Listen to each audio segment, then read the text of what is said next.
Crisis Radio. So this is the week when Goldman Sachs announced $13.4 billion in obscene super profits. You often hear they paid back the TARP. Yeah, they paid back the Treasury bailout, but don't forget, they're getting 0% credit from the Federal Reserve, hand over fist. They're getting a public subsidy, maybe not by the Treasury anymore. That was what they needed during the acute phase of bankruptcy. Now they just use the Fed, and the Fed refuses to divulge how much. So that's what Bernanke's got to be held accountable for. Bernanke, Cohen, and the rest of them must fall. Get rid of them, can them, and don't put Dodd in there. Put in some kind of a reformer, something like a New Dealer who would then guide the Fed into where it belongs, a bureau of the U.S. Treasury subject to law, congressional determination of the size of the money supply, the interest rate, and the approved categories of lending, public law, House, Senate, signed by the President, all out there in the light of day. The Obama White House gradually making the discovery that if you act as a Wall Street puppet, which is what he's been doing up to now, you take a beating, and Wall Street stabs you in the back on the way. That's what Obama was talking about in his speech yesterday. He was whining about the fact that they send in armies of lobbyists. He saves them, he pays them, he serves them, and they still send in armies of lobbyists to oppose his cosmetic measures. Here's what we have. The Washington Post quotes a top Obama advisor saying, the White House message for the midterm congressional elections is, every time we, the administration, announce an economic policy that Wall Street does not like, the Republicans are standing right there with Wall Street defending them. Oh, what a discovery. Better late than never.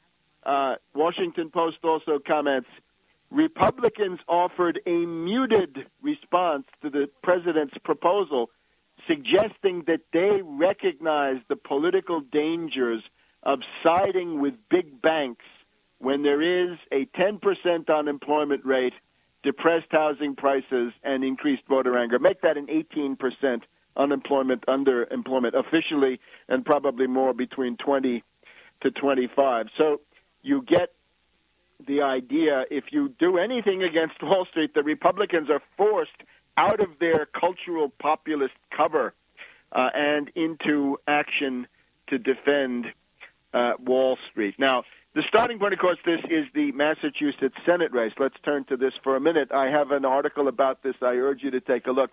The Massachusetts Senate race, a populist protest vote against Wall Street puppets. And here's the thing. In a depression, which is what we have, voters look for populism. But they are not sophisticated. They don't realize there are two kinds of populism. One is economic populism. Economic populism is concrete, programmatic. It means you attack Wall Street, you break the power of Wall Street, you shift the burden of the depression onto Wall Street, make the bankers pay for the crisis that they have created, tax them, reform them, regulate them, box them and shut down the zombie banks, and so forth, and then use that to deliver concrete economic benefits to the American people, a rising standard of living, full employment, decent health care, and the rest. Fight for the people means fighting against Wall Street in terms of concrete actions.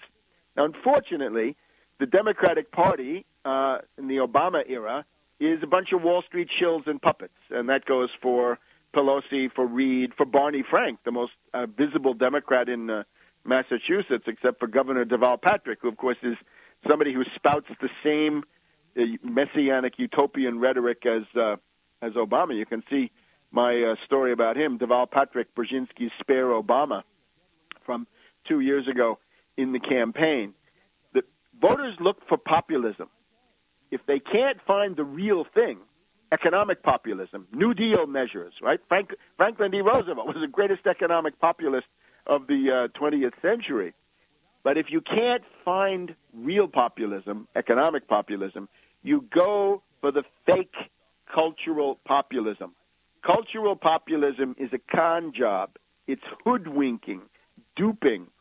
And that basically says, we're just plain folks here, so vote for us because we have, your values, and your culture. And, well, just give examples, right? In the case of the Massachusetts election, this guy, Scott Brown, of course, is an elitist. He's a wealthy elitist.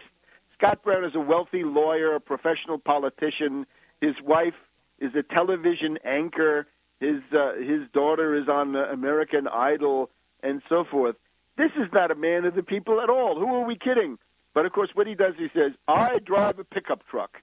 I drive a pickup truck with 200,000 miles on it.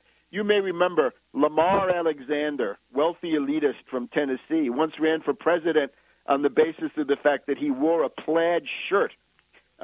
Reagan had jelly beans. Bush had horseshoes and pork rinds. And, of course, today, Limbaugh, right? What's Limbaugh's stock in trade? Is to mock the politically correct cultural pretensions of effete snobs, Northeast liberals, and so forth. Look at Palin. What does Palin have to offer? Nothing but fakery, cultural populism, saying, yeah, I can field dress a moose. I can hunt. I can fish. I shoot reindeer from a helicopter. I do this, right? I carry a Bowie knife. Who cares? What are you going to do for the people? And, of course, these con artists skin you alive, and this happens again and again. This demagogy is especially dangerous for us today, because at the end of that cultural populist trail, the folksy trail, is, well, fascism. Think of the principal newspaper of the Nazi Party was called Der Völkische Beobachter, the folksy observer, the folksy philosophy, right? This folkish, of course, folksy, populist, something like that, that's fascism. If you take that to the extreme form. In other words, people that are culturally like us are good, but culturally, ethnically, God, are not good. That's what you have to fight. That is the absolute nadir in this regard. So what we have here is Scott Brown. He's a cultural populist. Now, unfortunately, this Coakley, politically correct, rather extreme social positions, I get the impression. She's essentially a deconstructionist. She shows her contempt for Joe Sixpack, saying, what am I supposed to do? Go to Fenway Park and stand in the cold and shake hands. Well, of course, that's what you have to do. That's what it means in a democratic system.